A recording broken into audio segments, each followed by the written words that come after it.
ওয়ালাইকুম আসসালাম, ধন্যবাদ।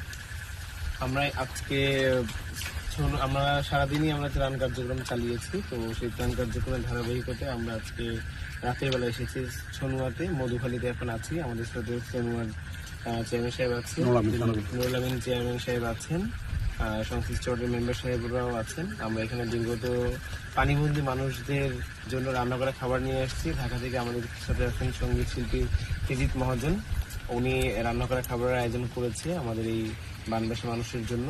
তো আমরা শুকনো খাবার, ঔষধ, বিশুদ্ধ পানি সহ বিভিন্ন উপকরণ নিয়ে এই বন্যা দুর্গত মানুষের পাশে এসে দাঁড়িয়েছি।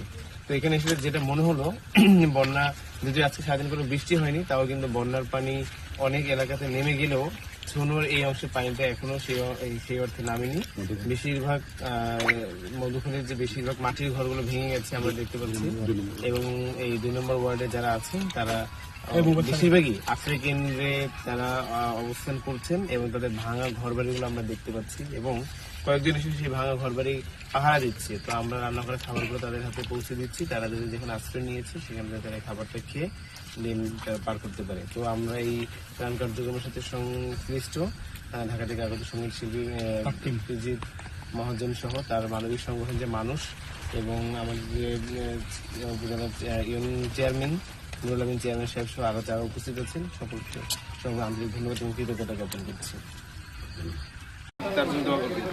ঠিক আছে।